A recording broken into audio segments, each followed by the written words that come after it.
Would you say you are arguably the most versatile defensive player in the league? I would say easily. I'm not trying to be overconfident. The track record is the track record. I still play almost 50% of the special team snaps, every snap on defense in different spots. If you could show me another guy who's doing what I'm doing, I would love to see it. I haven't seen a guy go from first down at linebacker, second down to nickel, third down to safety, and if it's a fourth down, I'll probably be in the A gap. So I've never seen a guy do that.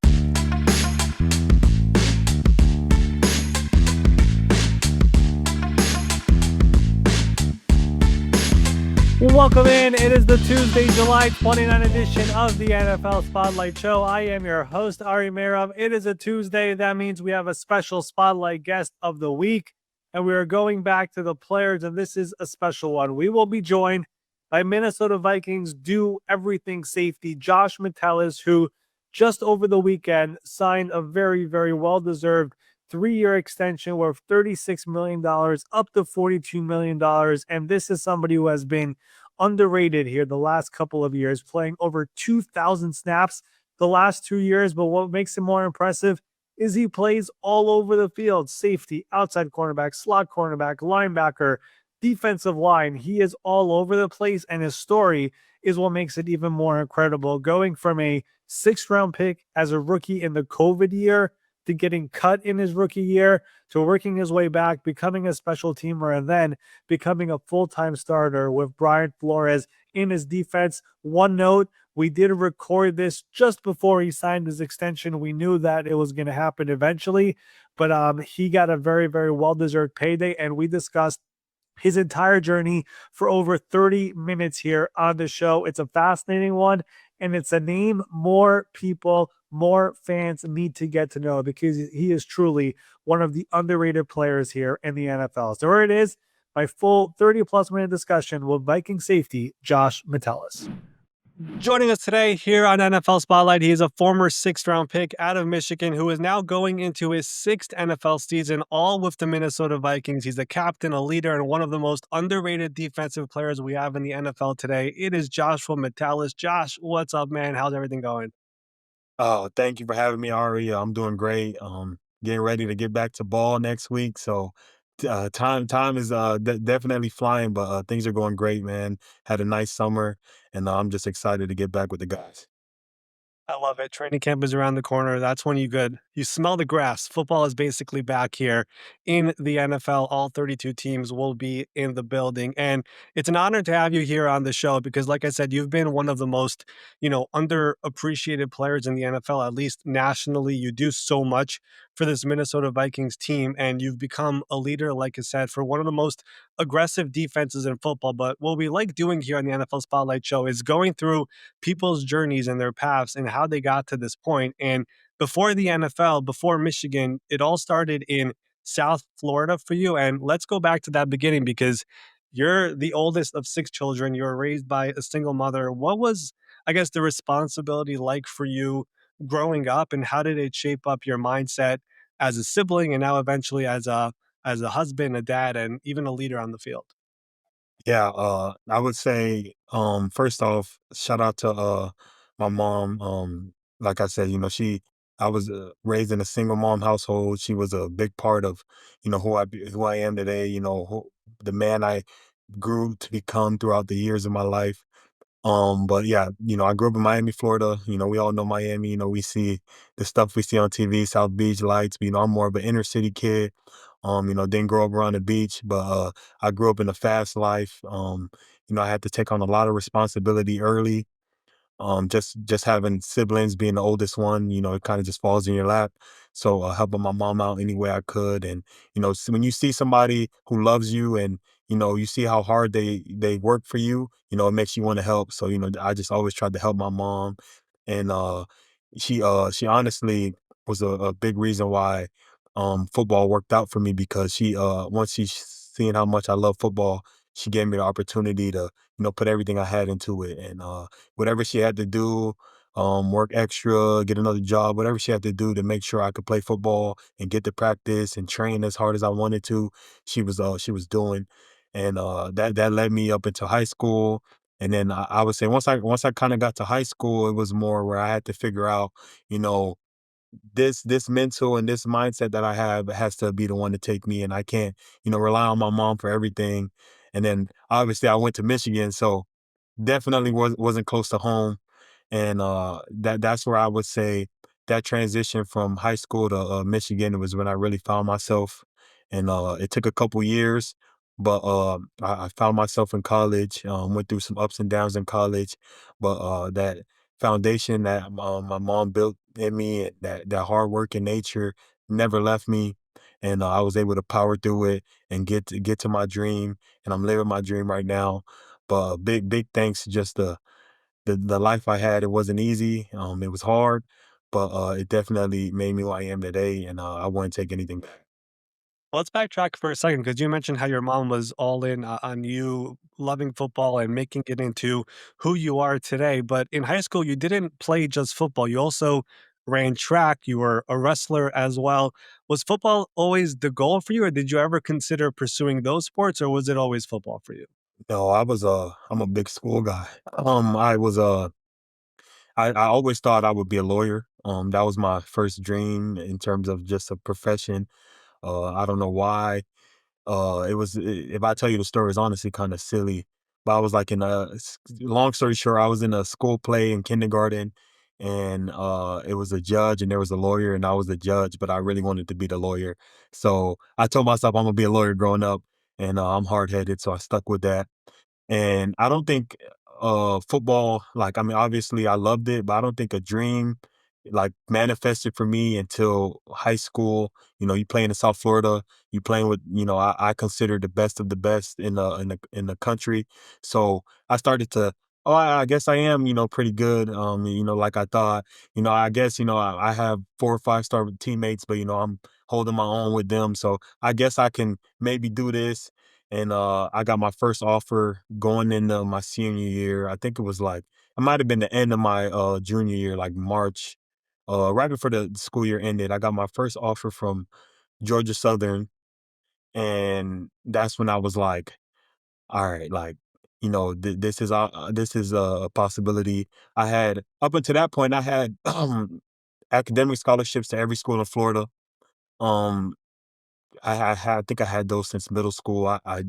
My teachers put me in this program. I showed out, had a good spotlight in this program, and next thing you know, I had full scholarship. So I always knew I was going to college. Um, I think senior year of high school made me realize that I can play in the league. And once I put my mind to something, it's hard to take it off. So until I, was gonna get my dream shot down by, 32 GMs, football was gonna be it for me. So I'm just happy I can be on this team, and 6 years later, still living this dream. And as a kid, to see myself in this position, it's also honestly surreal. I want to ask you about high school because you played at Flanagan High School, and in 2015 that was special because you guys made history with its first state title. You had 5.5 sacks, you had 50 tackles, you earned first team All State honors. You were part of this Flanagan trio with Devin Bush and Devin Gill. What made that group that year so special? And like you said, also made you realize that, hey, I might have something here. Football, man. I think the best thing about football, and I tell everybody this every year, every day, is the brotherhoods and the friendships you build. And those two guys are lifelong best friends. Families. I consider my families kind of guys. So once I met those guys in high school, it's not even just them two. It's a group of us. But once I met my group of friends in high school, we honestly just pushed each other to be great, and it showed up in our. We went. I think the first year, we didn't make it to the playoffs. Second year, we made the first school playoffs. Next year, undefeated, lost the game before state, and then 2015 senior year, we finally won. And that was all just holding each other accountable. Doing the things right, showing up, worrying about school, worrying about football, being together on the weekends so we're not getting in trouble, kind of doing things like that. We all had the same goal. And when you have guys who have the same goal, it's kind of hard to stop. So, we just put our head down, we grinded.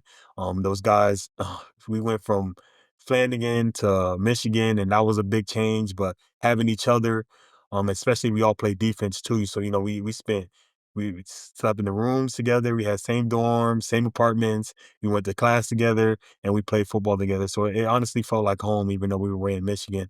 But that was a big turning point in my life. Meeting those guys and turning that program around that Flanagan, and then getting that platform to be in this spot now. As you said, you guys all end up in Michigan together as well, far away from home. You do your time there for a few years as Jim Harbaugh was building his program, and it's time for the NFL. You declare for the NFL draft, and you were picked in the sixth round, number 205 overall. Sitting here today, it sounds crazy, but that Crazy. process was that was the COVID draft, and that was the year where after the combine, everything shut down. I guess, like, what was that process like? What were you expecting when the draft came? Where were you expecting to go? Were you surprised the sixth round? Like, what was that entire, 3, 4 month process where the world was shut down also? Yeah, I think leading up in that process, I obviously, you get those grades, your team sends you grades, your agent talks to you. I thought I was a, mid round guy. Obviously me myself, I thought I was a first round guy. But I thought I would go somewhere in those like 3 to 4, maybe 5. But I remember we had the combine. I flew to Arizona, grabbed the rest of my stuff. I think I flew back to Michigan to meet with a coach. And while I was meeting with that coach, we were at dinner. I was having a formal interview with a coach, and he told me that he was going to see me 2 days later at my pro day. I got in the car. He called me and he was like, "Actually, your pro day's canceled." I said, "My pro day's canceled." He's like, "Huh?" I was like, "What you mean?" He told me my pro day. I was like, "How do you know this?" But regardless, he told me my pro day was canceled and that, they were gonna talk to me on Zoom in the next couple months. So I went, I think I stayed like a month in Michigan by myself, couple of friends, and then I went back home to Miami, and I just sat and waited. And I knew, I had a couple people who've been around the league and who know some people in the league, and I knew that I was a more underrated guy, especially in the draft where I don't get a pro day. And I thought my combine went pretty well though, so I wasn't too mad about the pro day. But I knew I could fall underneath the cracks. So my main objective really, when that day, April 25th, never forget. Uh, when that day showed up, was just to get drafted. I'll never forget. We were going into I think 205 is like towards the back end of the sixth round, but the seventh round was approaching, and teams were calling my phone like, "Oh God, we want to pick you up as an undrafted free agent. Like, we don't have any more picks." And I'm like, "Damn, like, am I not gonna get drafted?" And I remember I was 21 at this time, but I remember me and my family, we took a shot of 1942, and I swear to God, I kid you not, as I put the cup down, I see my name.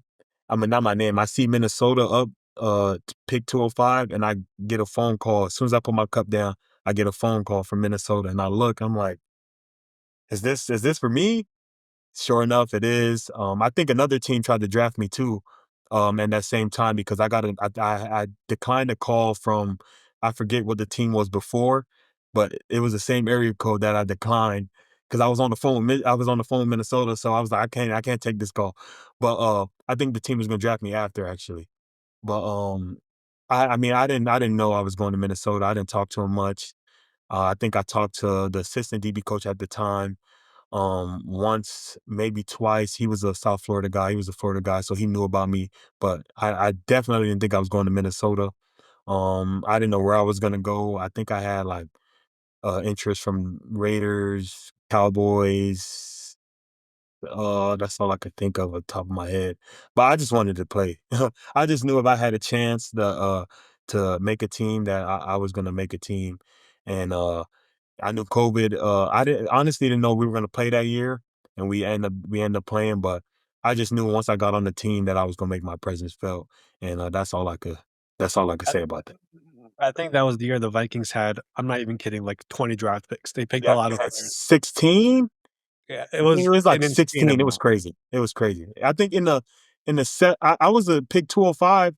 There was like three more picks after me. I think so, I yeah, wasn't even I wasn't they even had, like, you know 6, 7th round picks that year, it was yeah, insane. it was crazy. It was crazy. And I mean, most of us are gone now. I mean, besides me, Blake, and Justin. I mean, we were running pretty low, but hey, we still here. Well, the thing about that is you get drafted there, but we mentioned it's still COVID. There's no preseason that year, which stinks for players like you because you want to prove it that you can make it. And it was so difficult that you were actually cut at the end of training camp. Like, what was your mindset during all of this happening where the circumstances could not have been any worse for a player like you during COVID? It's crazy. You would think it's fake. Like the life I had, being handed the short hand of the stick. Majority of my life, struggling financially. Moving all my life, and then I finally had my dreams come true. April 25th, but it's COVID. I don't step foot in the building till July 28th was our first day in the actual building, and we had to spend a week in the hotel room because it was COVID. So I don't think I actually got into the building until August. So from August till I think like August 20 something, I like only had 3 weeks where I was an actual Viking, and my dream got crushed right then and there when I got that phone call. I'll never forget. I was on the way to COVID test. Um, got that phone call. He's like, "You got to bring your iPad." I said, "My iPad." I'm like, "My iPad's at home." He's like, "You got to go get it." And that's when I knew. I'm like, "Yep, my dreams uh took a little shortcut. I mean, took a little detour, but I knew I was gonna find my way back. I honestly thought I was gonna get put on another team or something like that, but hey, that was dark time. But it was COVID already, so it was already a lot of dark times. But man, I'm just happy to see that through, and it was tough, but I knew all I needed was a shot. Like you said, the preseason games, I think that hurt me the most. Just because the type of player, the type of player I was in college, it wasn't translating to our scheme at the time in practice. But I knew, if I got out and just been able to play special teams or, just go hit somebody that, I could show that I had potential, but I didn't get a chance to do that. So they honestly took a chance on me, bring me back and signing me and let me play. I think I played week 2. I was a practice squad pickup week 2. They brought me up. And from then I've been on the team ever since, been playing ever since. But yeah, I think I don't blame them for cutting me. Obviously, we had no preseason games, and we already had a shortened camp, and we already had 2 superstar safeties at the time. We had a guy who just came off one of the best years the safeties had in a while, and then we had Harrison Smith. So it was a tough position, but as long as that year got through, and I was able to make it through year 2, that's all I wanted to do. Just because with COVID and so many ups and downs throughout the year, my main objective was just to play the game that I love. So that's all I could really think about from that year is just the fact that, even though I did get cut and I was on P squad, I still got to play 15 games, which all I asked for. Like I said, you guys had Anthony Harris, who was just franchise tagged, and of course Harrison Smith on the team. And I remember at the time, like Adam Thielen, who was your teammate, he was an undrafted free agent once upon a time. He said that if I was in that situation that year, I would never have an NFL career. So you, of course, do make it back, get signed to the practice squad. And one of the things that you started doing is you started to become very big on goal setting and manifestation. How did that help you? How did that come about that you started doing it during that time? So my wife, she's obviously she's the best thing that happened to me. She got me onto that. She's big on, manifesting. When we first got together, she would always tell me, she manifested a man like me, and like, I was like, yeah, whatever you done, whatever, whatever, like, like but through research and, through constant dialect and talking to people, I'm like, this is something I feel like I can try. And I honestly I'm a big yogi. I just started doing yoga around that time. So I was like, you know what? Like, let me use this time in yoga that I was using to just really just, get more flexible, help myself out on the field. I said, let me use this time to help myself mentally as well. And that turned into goal boards and holding manifestation crystals and doing all kind of things like that just to help my lifestyle be towards what I want it to be, and that's my goals, and that's on and off the field. I think my biggest goals are being a great husband and a great father. I have 2 kids, I got a wife. Those things that matter to me the most. And then the football stuff, to see all that come into fruition, it was also cool. Everything that I've done on the football field in the past 3 years has been up on the whiteboard around the corner back there. It's been up on a whiteboard at some point in time. So it's always nice when you get to cross off something you manifest it and you work towards all year.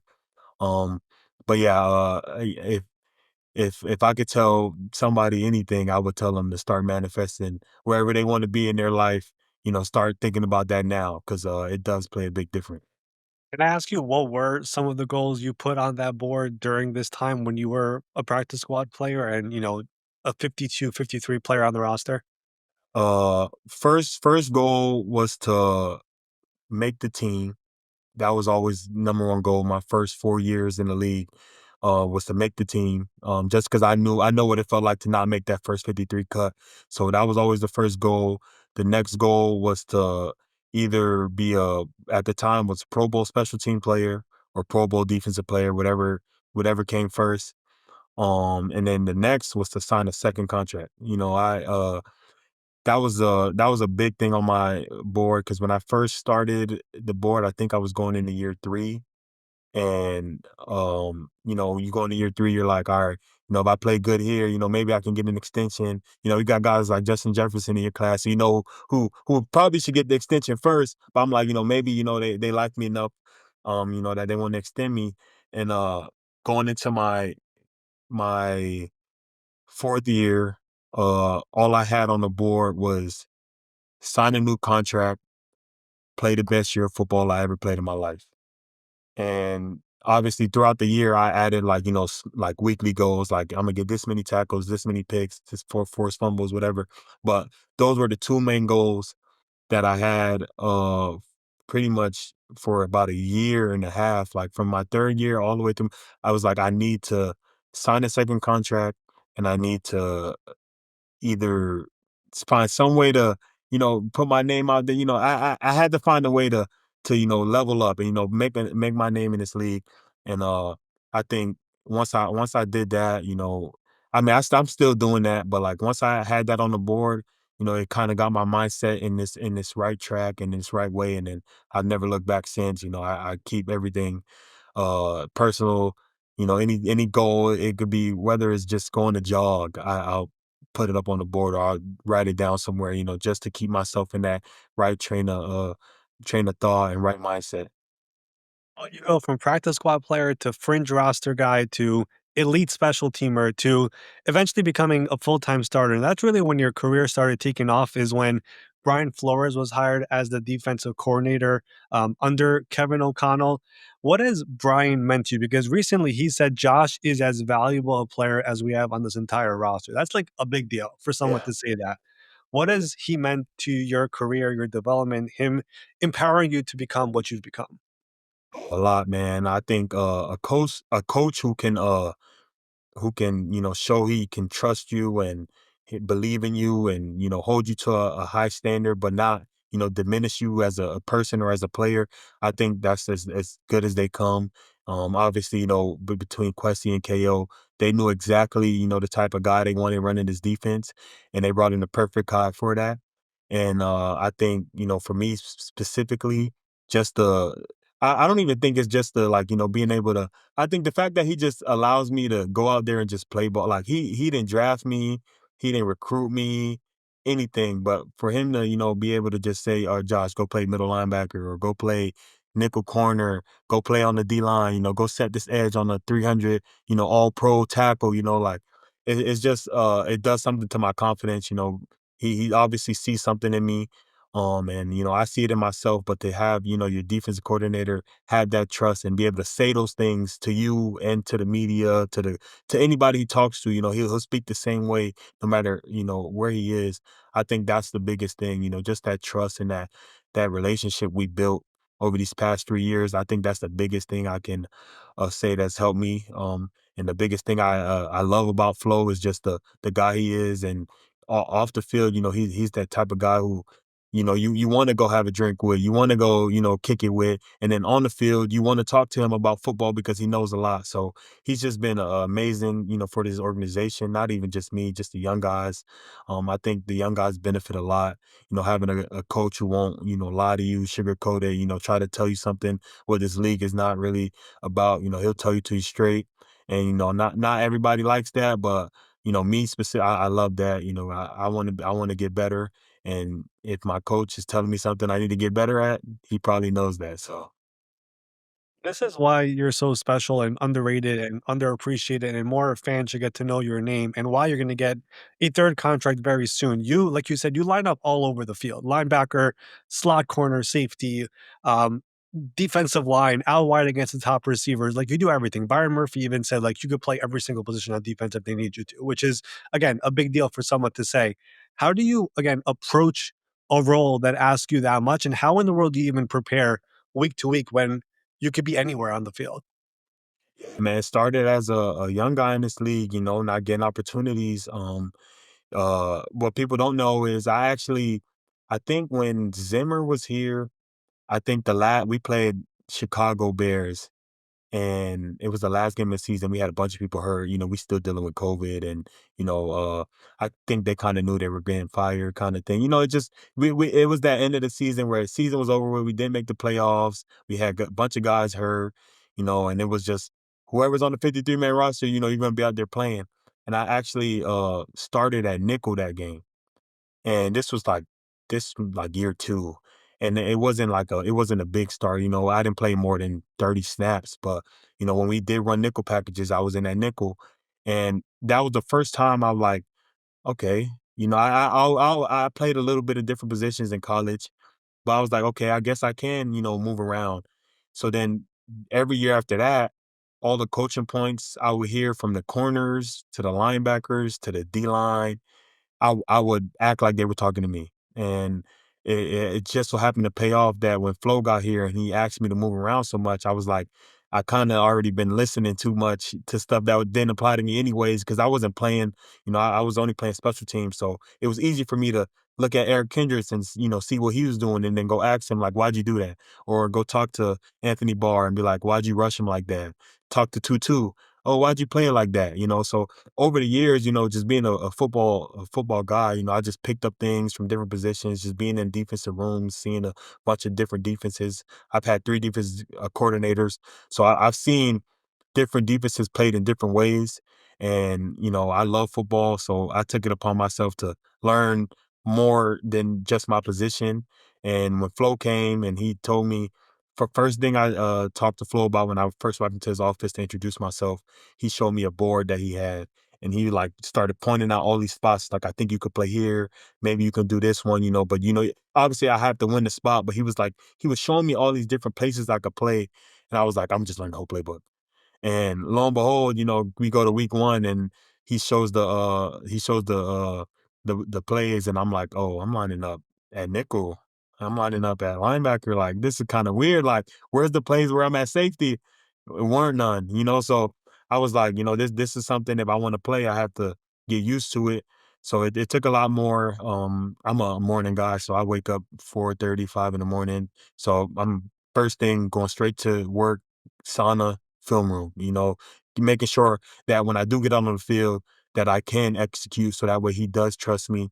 And the big thing was just, having Coach Durante. He knew the kind of player I was. He drafted me. So he already knew how my mind worked, and he kind of honestly knew how to teach me more stuff. Like, he knew the important stuff to tell me, and that helped a lot. Being able to just get all that stuff done on Sundays and still being able to play at a high level, because it's one thing to just do all those things, but it's one thing to be consistently good at that position. So that way you're not the weak link, and it's like wherever 44 is, let's just attack that spot. So it took a lot of work, but I mean, it's just I would say it's just in me, man. I love football so much. I'll do anything to go out there and make plays to help the team win. Hey Jones, former guest here on the show, got some interviews as a defensive coordinator this offseason, but he's back there in Minnesota, which is good news for you. I don't really know if there is a proper player comp for you in the NFL. Like, would you say you are arguably the most versatile defensive player in the league that no one talks about? Like, I think it's fair to say. Easy. I would say easily. I mean, it's that I'm not trying to be overconfident or any, but like it's the track record is the track record. I mean, I played it. I think 2 years ago I played the most snaps in the league. If you added up defense and special teams, and last year I played almost 1,200 snaps. So I mean, I still play almost 50% of the special team snaps. I play every snap on defense in different spots. You know, we had a $15 million a year safety, and we had a Hall of Famer back there. So I couldn't play safety as much as I wanted to. So if you could show me another guy who's doing what I'm doing, I would love to see it. I know a lot of guys switch from safety to nickel, maybe like nickel to dime, but I haven't seen a guy go from first down at linebacker, second down to nickel, third down to safety, and if it's a fourth down, I'll probably be in the A gap. So I've never seen a guy do that. Even just trying to watch tape to find guys like me, I have to like pull pieces from like Derwin and Buddha and Julian Love, like, different Kyle Hamilton, like just different Brian Brandt, like different guys, because we're all so different. But I feel like I can do a lot of different things as well. So it's just, I mean, if you want to call it versatile, you want to call it just a good football player. That's what I tell people. I say I'm just a good football player. Like I might not, you might not think I'm the best linebacker, safety, nickel in the world, but I'm probably one of the best football players in the world. And it shows in my track record, man. I get on the field and I don't know. I just find a way to help the team win, man. I find a way to make plays. I find a way to get to the ball. Find a way to do my job. Whatever is necessary. To get through that down. I'll find a way to do it. And I think this year is a real big year for me as well. Just being able to stay consistent in this league and to show more. I think 2 years now playing as much as I did, and because when you play different spots, you don't really get comfortable at a spot. But 2 years at multiple spots, I finally got comfortable at every single spot. So whatever spot I'm at this year, I think I'll be able to excel a lot better than I did the past 2 years. Exactly why we love having people like you here on the show. I mean, you do so much for a team. And like I said, nationally, more people need to know about you and what you do. And I think they will very, very soon. The other thing that I also realized about you, just outside of football, is that as we see here, you're a very well-spoken guy. You're a host of this locker room question and answer series, which is Tell Us with Metellus, which is absolutely hilarious. Everyone should check it out during the season. Do you want to be in the media space one day? I know you hosted Good Morning Football or co-hosted here at one point. Have you ever thought about that whenever football does come to an end, whenever that is? Yeah. So my initial goal is obviously I don't want to work. Like I told you earlier, I'm a big family guy. I see myself, letting my wife do whatever she wants to do, supporting that, and then being that type of dad that's like they'll have to kick me out to school because I'm all over like, oh, what's my daughter doing? What's my son doing? Like I want to be the chaperone at the school events kind of thing. Um, but if you have to work to pay for stuff like you do in this world, I would love to be in the media talking ball, man. I think I obviously had a profession that I wanted to pursue before football, but being in this environment and studying sports management in college and just being around sports in general, I don't think I can do anything else. Um, and I think being on TV and just being able to just be myself and have people be very receptive to that. I've had people tell me all the time that I should do something on TV, and just hearing that kind of stuff, it kind of almost just feels like I almost have to do something like that. It's either that or coach, because all these coaches, every coach I've ever had thinks I could be a coach, or and I don't want to. That's too much time on my hands. But yeah, I think the media, maybe something like what you do, or just sitting on a table like Richard Sherman and Wentworth. I think something like that. Hey, if it's for me, it's for me. But anything sports, I'm all for. I'll talk tennis if I have to. I love all sports. I love it, and if there's anybody who has better perspective than you when it comes to defense, there's not many. I could say that much Yeah. considering how much you do there on the field. Couple more things here before I wrap up. This offseason, Cam Bynum got a very, very well-deserved contract, but he leaves Minnesota. He's not only your teammate, but he was your dance partner as well. Do we have a replacement yet? What's the story there? Yeah, I think the goal is to obviously the DBs are gonna be first and foremost. You know, we're gonna I think as a group, between me, Theo, B Merv, Zay, I think we're gonna, take over as a group. But I think we gotta get everybody involved, man. I think, we start getting the offense, just everybody involved on the team. I think that's when, we're really gonna start to do something. So yeah, you can expect a lot of features and a lot of guest features from a lot of people, different people on the team who didn't partake in the turnover, but they will partake in the celebration because as a defender, man, you only get so many chances to get that ball. So when you do get it and you do make a good play, you got to celebrate it. Well, I could tell you this much. Last year, the Vikings defense had 24 interceptions, the most in the NFL. The second closest team was at 19, so 5 behind you guys. So, when it comes to, Drop like 20. uh, We there's drop. gonna be you guys gotta get the ball in the hands, but, you guys are gonna have a lot of opportunities there to celebrate. Last thing here, just from the current team, and I'll ask you the final question to ask everybody. It's pretty rare for a 14-win team going into the next season to have a different quarterback. It almost never happens in the NFL. You guys are going into the year with, a fellow Michigan man and J.J. McCarthy taking over. I'm sure you watched him a lot in college because that is obviously your team. But what have you seen so far from him as a pro as he's about to embark on this new journey? Yeah, man. As a professional, above the shoulders matters the most. What you got up in here, that's what takes you far in this league, and he has it. You can tell he's been a pro his whole life. Just the way he works, the way he just goes about certain things, the way he talks, the way he's intentional about his day to day process is very unique. It's very special. And I think a guy like him, when you implant him into a kind of team that we had, is only going to elevate it. He has a great, great aura. Like it's insane the amount of like aura he has when he walks in the room. It almost feels a little weird. Like damn, like JJ in here, like you can just tell, because he has that confidence, but it's not like a overconfidence. It's more of a poise, and he's definitely due for a big year. I know he's excited to get back out there. I just was talking to him. He spent some good time this off season. Getting away, but making sure his mind was still right. So I'm excited to see what he's going to do this year. I know he's going to do good things. I mean, we got a great coach for him. I mean, he doesn't have to do too much, but besides just get the ball to the guys we need to get the ball to and do him. And I think he's going to be in a great spot. And I think people are going to be very surprised to see the type of ball he plays this year. When it comes to overall roster talent, not many young quarterbacks get to be around the talent that JJ is going to have this year. Yeah. Offense, offensive line, weapons, and of course the defense that you are a very, very big part of as well. All right, last thing here, Josh. This is the question I ask every single guest who comes on. I really appreciate the time you've given us here today.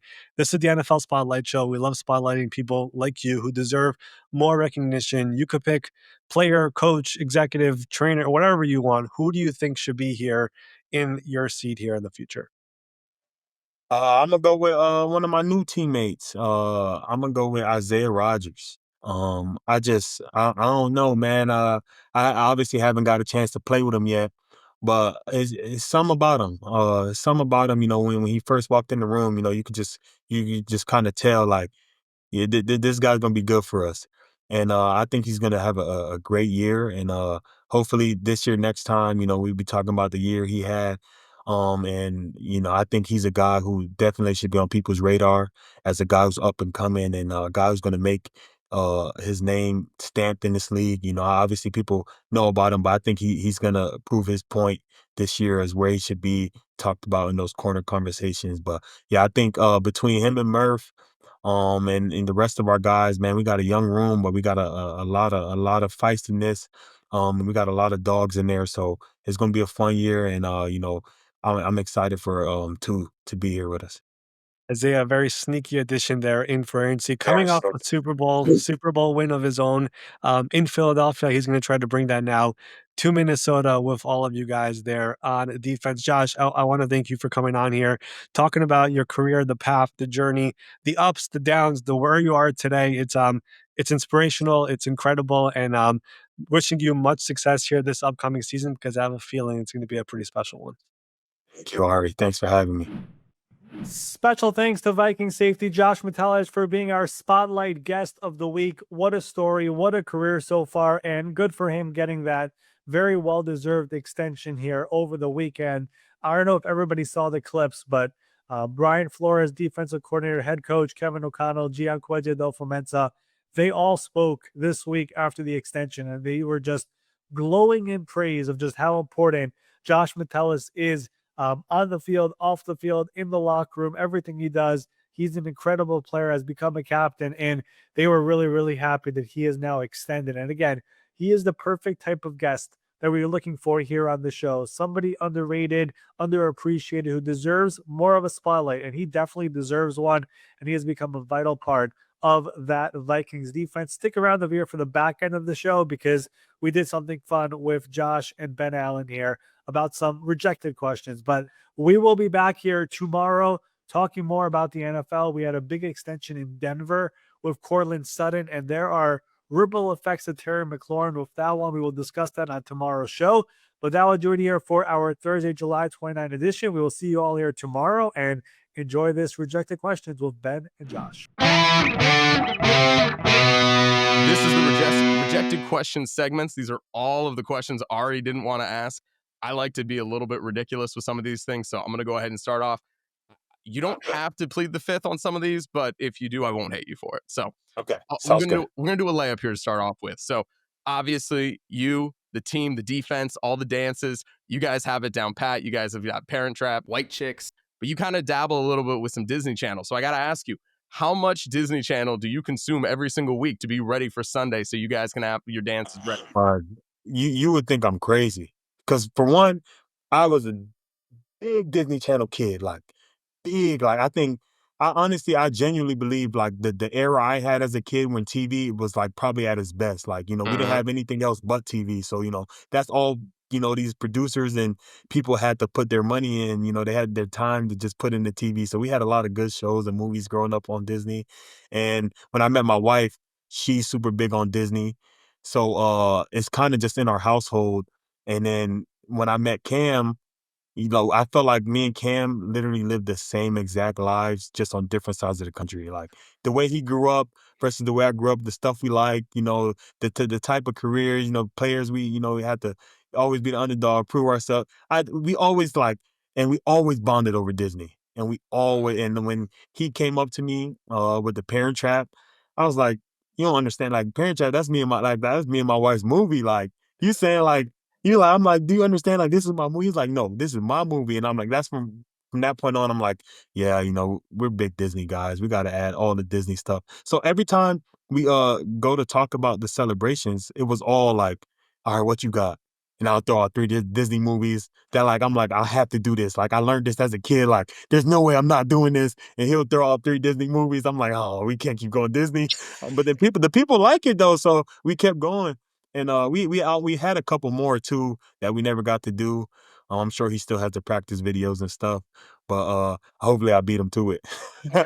We got to stay with culture here for a second though, because I was looking up different things. Wikipedia is a great tool for finding out like random things about people. You went to high school, I'm pretty sure at the same time with Lil Pump before he got expelled from I knew Flanagan. that. Did you Yep. ever no interactions? You never asked for a feature or anything like that? Nope. Nah. So it's crazy. In my high school, we had a lot of we call them SoundCloud rappers, where we had a lot. SoundCloud was big when I was in high school, so we had a lot of guys who thought they were rappers and oh, I'm gonna be the next big thing. Even some of my closest friends, they thought they could rap. So I was always around, guys who say they could rap, and I think when he finally started getting big, I was like, wait, didn't we go to school with him? Because you're like I two could have. years older, I think, right? Yeah. I'm like, I could have sworn we went to school with him. And yes, lo and behold, we did go to school together. I think crossed paths with a couple different celebrities throughout I think Bella Thorne is the co-star on the show called it was a show called Disney show, by the way, called Shake It Up that I used to watch. And apparently she went to like some elementary school like that all my friends went to, and we all crossed paths with her at some point in our life, and we didn't even know. All right, we're gonna move on here a little bit to some more fun stuff. You were a 6th-round pick, like we talked about during the interview, 2020 NFL draft. You had a lot of guys come out of Michigan that year. There were also a few guys from Ohio State that came out there that year. 8 guys. 8 guys went ahead of you. You think maybe if you had gone to Ohio State, you would have gone higher in the draft? No, I might never got drafted. No, I'm playing. I probably would have, to be honest. Just knowing their DBU stature. I mean, they had what year was that? They had a guy go first round that wasn't even projected to go first round. Mhm. He played DB, and that's just kind of what their history is like. I mean, I would never go there One of though. your teammates now, Jeff Okuda. Kuda, He I was mean, in the you same see where he draft. got drafted. Yep. You see where he got First pick. drafted. So you mean like I think I probably definitely would have got drafted higher if I went there. But would I have had the same career? Probably not. There you go. There we It's all go. about perspective. All right, I'm going to hit you with a fun one. I'm expecting a great answer for this one. On a scale of 9 to 10, how happy are you the Vikings didn't sign Aaron Rodgers? Hey, you know what's crazy? A-Rod was my favorite quarterback growing. I only Okay. watched the NFC North for 2 players, A-Rod and Adrian Peterson. Only time I ever watched the NFC North. Until my first season, we play in Green Bay, he threw a touchdown, my first NFL touchdown. Aaron Rodgers threw against me. I'm so happy we didn't bring him on the team because I want to be able to pick him off before he retires because I need to get him back. Like I can't go out letting my favorite player of all time growing up like do me like that. Like I gotta get him back. I Steelers gotta get him. I'm Vikings so this happy year. we didn't bring him. Do you guys I'm you so guys happy. play Steelers this year?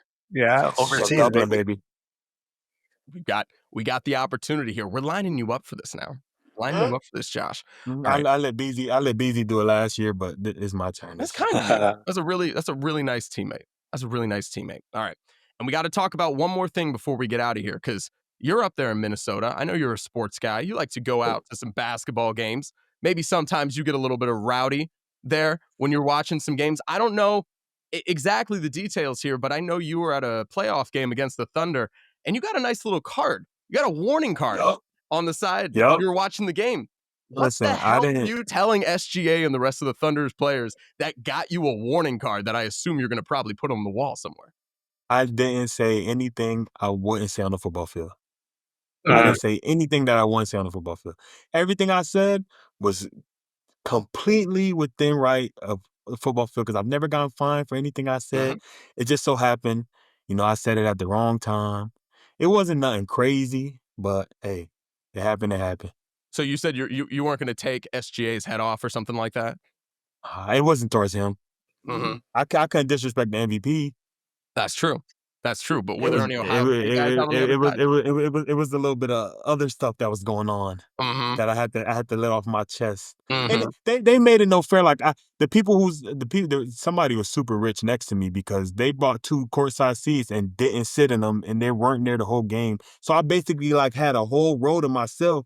So I felt like I felt like I was like at home. So I was talking like I was at home. Like, You got the yeah, arms it was up and crazy. everything? I was like, ref. I swear to God, I was literally talking to the ref like he was like I was playing. Like I'm tripping. Like I'm doing too much. And then I got the card. I was like, let me sit down. What did you I was like, what I did gotta you do sit with the down. card? Do you still have it? No, I lost it. Yeah. This is But where you got to reach out to the get league and this. see if you can get another one. Put it up. That Get can be the this. background of your shot next time.